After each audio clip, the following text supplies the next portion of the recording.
Hello dear student, আজকে আমরা আলোচনা করব বর্ধমান বিশ্ববিদ্যালয়ের অন্তর্গত ফার্স্ট সেমিস্টার ইংলিশ মাইনর থেকে একটি গুরুত্বপূর্ণ শর্ট সাজেস্টিভ কোয়েশ্চেন। তোমরা যারা 2025-এর জানুয়ারিতে পরীক্ষা দিতে চলেছ তাদের জন্য এই ভিডিওটি অত্যন্ত একটি গুরুত্বপূর্ণ হবে বলে আমার মনে হয়। আজকে আমি আলোচনা করব রুপার্ট ব্রুকের একটি বিখ্যাত কবিতা সোলজার থেকে। এটি 5 মার্কসের কোয়েশ্চেন।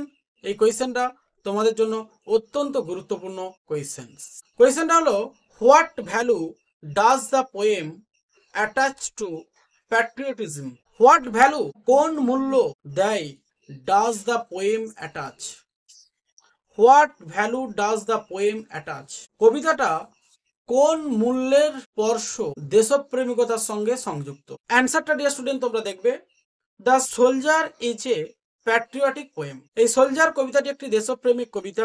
ইট অ্যাটাচেস, এটা সংযুক্ত, এ হাই ভ্যালু, একটি উচ্চ প্রশংসা বা মূল্য, টু প্যাট্রিয়টিজম, দেশপ্রেমিকতার সাথে। It is one of the best war sonnets, it is one of the best war sonnets, সমস্ত যুদ্ধ বিষয়ক কবিতার মধ্যে এটা সব থেকে সেরা কবিতা। ইট এক্সিবিটস, এটা প্রদর্শন করে, দ্য ডিপ লাভ, গভীর ভালোবাসা, অফ এ সোলজার, একটি সৈনিকের, ফর ইজ কান্ট্রি, তার দেশে। The poet is prepared, the poet is made, কবিকে প্রস্তুত করা হয়েছে, to lay down his life, to lay down, সাহিত্য হতে, তার জীবনকে সাহিত্য করতে কবিকে বাধ্য করা হয়েছে, ফর ইজ কান্ট্রি, তার দেশের জন্য।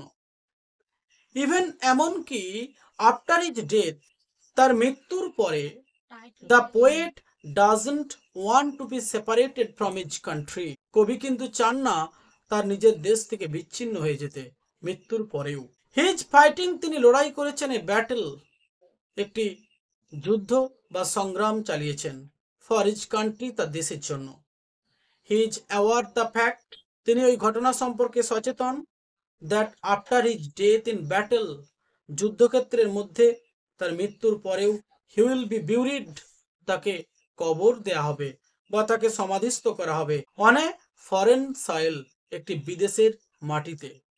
হি বিলিভস, তিনি বিশ্বাস করেন, দ্যাট দ্য প্লেস, ওই জায়গাটা, হোয়ার, যেখানে, হি উইল বি বিউরিড, তাকে কবর দেয়া হবে, উড বি কনসিডার্ড, ভাবা হবে, এ পার্ট অফ ইংল্যান্ড, যেন সেটা ইংল্যান্ডেরই অংশ। লাইক এ ট্রু প্যাট্রিয়ট, একজন সত্যিকারের দেশপ্রেমিকের মতোই, হি রেসপেক্ট, তিনি শ্রদ্ধা করেন, the soil of another country also, অন্য দেশের মাটি। ইন ইজ ভিউ, তার মতানুযায়ী, ফরেন ডাস্ট ইজ প্রিসিয়াস, বিদেশি ধূলিকণাও অত্যন্ত মূল্যবান, বাট কিন্তু, his dust is more precious, তার ধূলিকণা অধিক মূল্যবান, then the dust under which concealed, যে ধূলিকণার জন্য তাকে গোপন করে সে রেখেছিল, যে ধূলিকণার অপেক্ষায় সে গোপন করে রেখেছিল। হি ফিলস হিমসেলফ, তিনি নিজেই অনুভব করেন, টু বি প্রাউড, গর্বিত হতে, টু বিলং, অন্তর্গত থেকে, টু এ কান্ট্রি, একটি দেশে, লাইক ইংল্যান্ড, ইংল্যান্ডের মতো একটি দেশে। He loves his country very much, তিনি অনেক বেশি ভালোবাসেন তার দেশকে। He also loves the environment of England, তিনি ইংল্যান্ডের পরিবেশকেও ভালোবাসেন। He was born out of the soil of England, তিনি ইংল্যান্ডের মাটিতে জন্মেছিলেন। England saved his body and thought, England আকৃতি দিয়েছিল তার শরীর এবং চিন্তা ভাবনা। অ্যাকর্ডিং টু হিম, তার মতানুযায়ী, অ্যাকর্ডিং টু হিম, তার মতানুযায়ী, দ্য এনভায়রনমেন্ট অফ ইংল্যান্ড, ইংল্যান্ডের পরিবেশ, ইজ ভেরি গুড, হয় খুবই সুন্দর বা ভালো।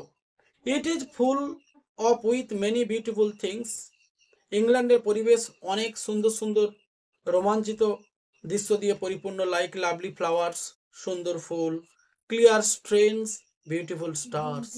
His personality took a right shape in this beautiful environment, তার ব্যক্তিত্ব একটা সঠিক আকৃতি বা রূপরেখা নিয়েছে এই সুন্দর পরিবেশের মধ্যে।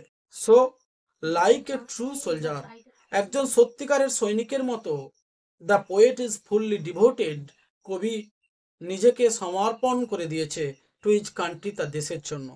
This poem is coloured with the spirit of patriotism, this poem is coloured, এই কবিতাটাকে বিভিন্ন রং দিয়ে সাজানো হয়েছে, with the spirit of patriotism, দেশপ্রেমিকতার মধ্যে একটি মনোনিবেশ।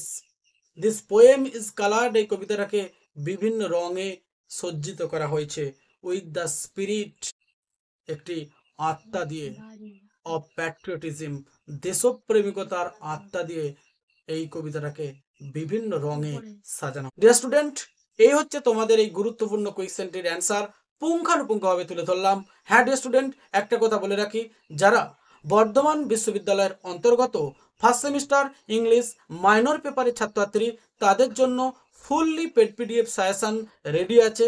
এটি অবশ্যই লাস্ট মিনিট সাজেশনের অন্তর্গত। যারা সময়ের অভাবে সঠিকভাবে সমস্ত চ্যাপ্টার প্রিপারেশন নিয়ে উঠতে পারোনি, তাদের জন্য এই সাজেশনটি বিশেষ কার্যকরী হবে এবং ভালো মার্কস পেতে তোমাদেরকে যথেচ্ছভাবে সহায়তা করবে। I pray to God everybody will be succeed in your life to make the bright future, to get the better marks.